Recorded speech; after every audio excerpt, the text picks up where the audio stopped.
holiness.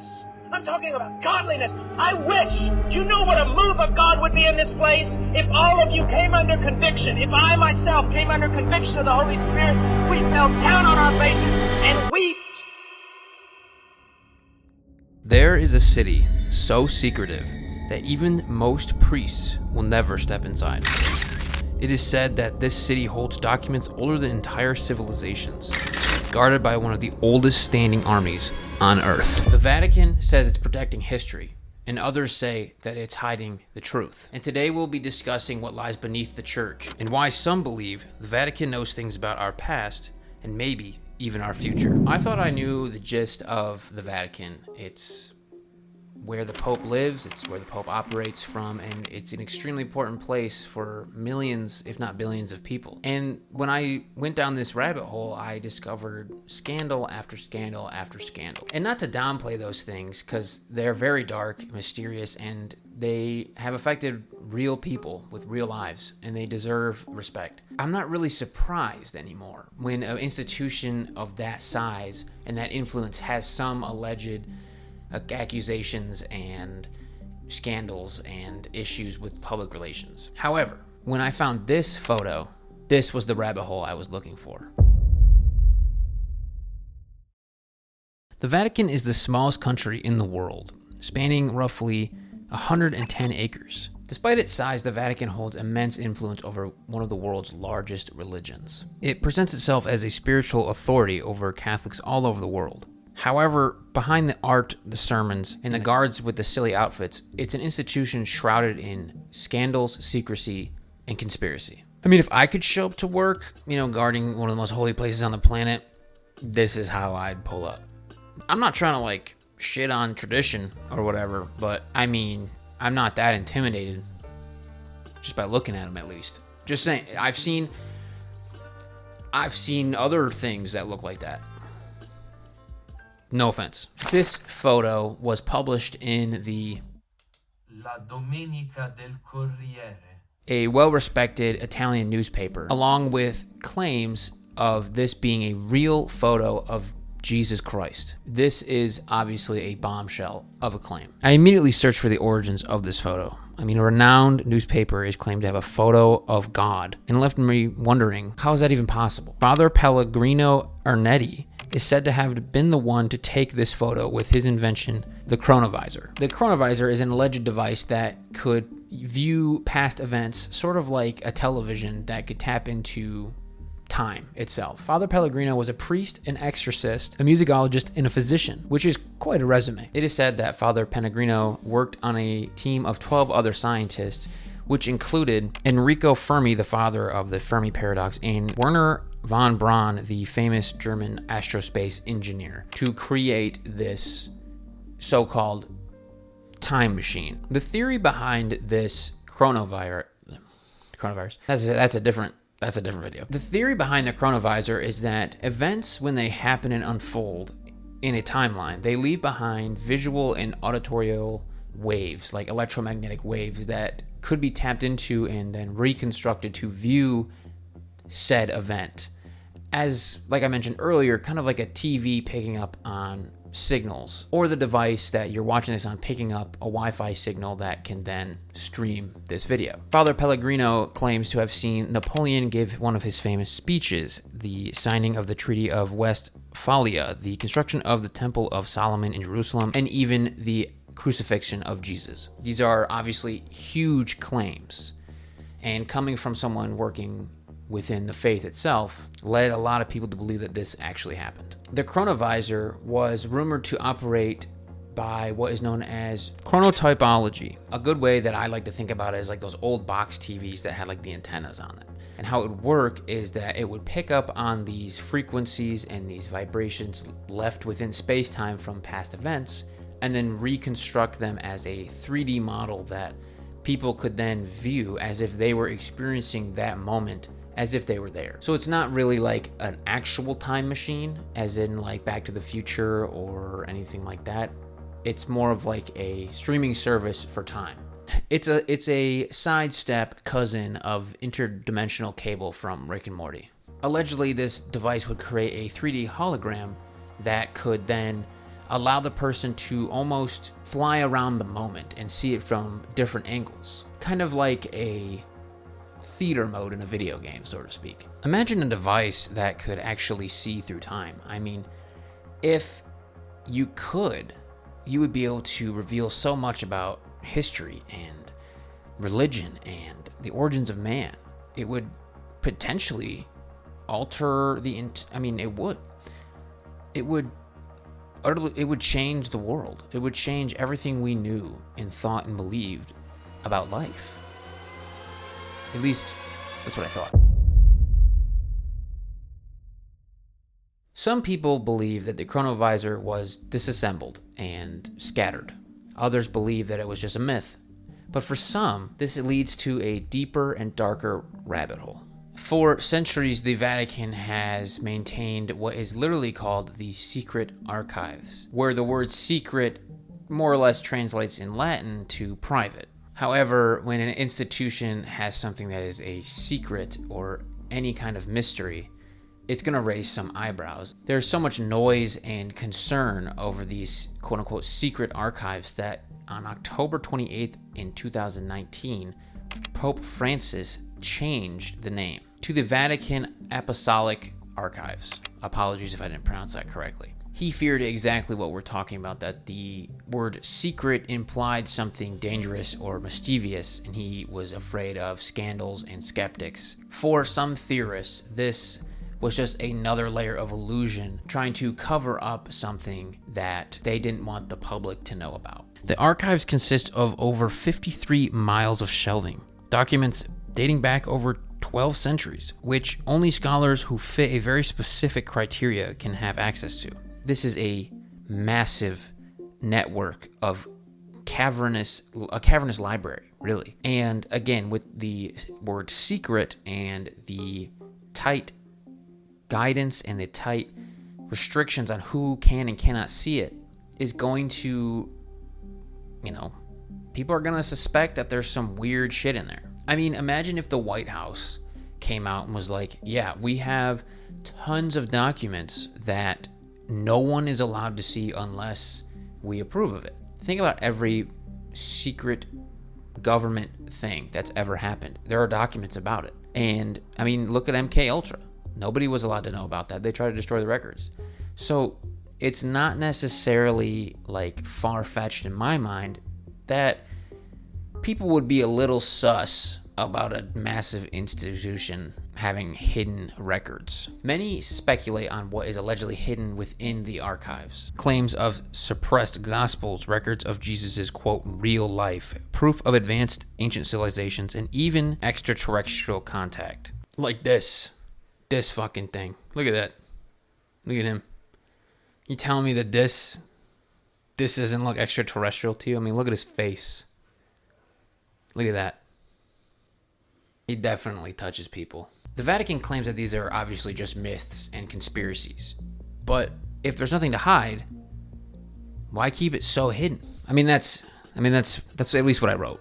I can totally see why a super old institution that has access to probably some of the most delicate documents on the planet would not let normies just be fingering them hoes. Is that blasphemous? I don't want no Burger King grease on my 1,200-year-old documents about life and God. You know what I'm saying? But that's not as cool. That's not as fun. Either way, secrecy naturally breeds suspicion, even if there's nothing to be hidden. People don't trust institutions. People don't trust anyone with authority. So people are going to raise their eyebrows. Now let's entertain this idea, though. Let's say, for whimsy, that there are these documents that shed light on past historical events that many people believe in, or there's a device that can be used to gain alleged proof of certain events in history happening. These claims, if real, could change the world, change how people live their lives every day. It could revolutionize the way humanity views itself. Let's pivot for a second and let's talk about extraterrestrials. I know it'll circle back around. Don't worry. I promise. But you can't talk about anything religious and old without talking about aliens. You know what I mean? The Vatican is deeply interested in astronomy, so much so that they helped fund and operate a massive telescope in Arizona named Lucifer. Now, I don't get why they chose that. It's supposed to be an abbreviation or like an anagram or something for the longer name of what it is. But like it's so ripe for dots to be connected, let's be honest. Now, this isn't an entire telescope. It's a part of the infrastructure of the Large Binocular Telescope located on Mount Graham in Arizona, which, fun fact, Mount Graham has a lot of spiritual significance to Native American cultures and what they believe in. Now, this telescope doesn't necessarily do anything nefarious. Yeah, sure, it has a weird name, but it does exactly what any other telescope does. It studies planets, galaxies, phenomenon in space. However, what if there's more to it? What if there's something about it that could change how we see ourselves, how we see the world? Some theorists believe that this telescope is tracking Planet X, or Nibiru. Now, if you're not familiar with this planet, let me tell you that the rabbit hole around this alleged ninth planet is immense and is deserving of its own episode entirely. But let me give you a little bit of a breakdown of why this is significant. So, Planet X, the ninth planet, whatever you want to call it, has allegedly a elliptical orbit. So instead of like Earth and the other planets, it's oval, not circular, and only comes within Earth's rotation every 3,600 years or so. Many reference the Book of Enoch when talking about this ninth planet, as it brings up this idea of these watchers or fallen angels that fell to Earth, or came to Earth depending on who you ask, to breed with humans, which created the Nephilim, and then also give early man the knowledge that many ancient cultures attribute to the gods. Many theorists connect these beings, these watchers, to the Anunnaki of Sumerian and Babylonian ancient texts. Beings that came to Earth to aid humanity and then used them as a resource. So basically think ancient aliens, but with like a little bit of slavery. We're talking about ancient aliens. This rabbit hole is actually tinfoil hat type, but it's kind of fun. So let's bring it back to the Vatican real quick. The Book of Enoch and the Anunnaki deserve their own episode and deep dive, which I'll do an episode on eventually. And with how these dots are so easily connected, it leads some conspiracy theorists to believe that the Vatican knows more than they're leading on. Potentially between this alleged time machine, if you will, and these secret documents, what if they know more about the origins of humanity that reveal something about our history that is deeper and maybe more mysterious than what we've come to believe? The photo of Jesus has been discredited, but the chronovisor is still a mystery. Some say it existed, and some say it doesn't. Makes me think about how influential narratives can be, even if there's no proof. It just depends on who says it, and if they have enough confidence in saying it. The book Sapiens, written by Yuval Noah Harari, sheds some light on this concept of stories and narratives that drive people's beliefs. The book follows the timeline of humanity and kind of brings up this question of, if we're not the biggest or the smartest of all these different human races, the Homo erectus, Homo sapien, we have the Neanderthals, all those, why are we the last ones left? The Neanderthals are said to be much bigger than we are and have brains the same size, so potentially the same level of thought and craftsmanship that we have. So how did we manage to kill them all off? Why did we outlast them? He argues that it's the stories that we tell each other that we bond over, that we can all come together and collectively agree in something, whether or not it's true or not, to do something. So he argues that we were able to band together in groups where Neanderthals were more nomadic and they wanted to be alone or more rogue-like, if you will. This, to me, brings in the idea of narratives being controlled by institutions, the news, religious institutions, political figures, and the places that back them, just social groups in general. Look at any social justice movement. And I'm not trying to say that any of these have particularly negative things happening. I do believe that there are positives to all of these things. However, it's more to illustrate the point that we can come together as a species over a joined idea and belief. Look at money, for example. Money is the biggest story ever told. I mean, you don't have to believe in God. You don't have to believe in the same God I believe in. But you still believe in money. Everyone believes in money. And it really doesn't mean anything at all. But it's a story that we've told each other. This dollar has value. I mean, the USD isn't backed by anything, but yet it's worth more than other countries' dollars. Doesn't make sense.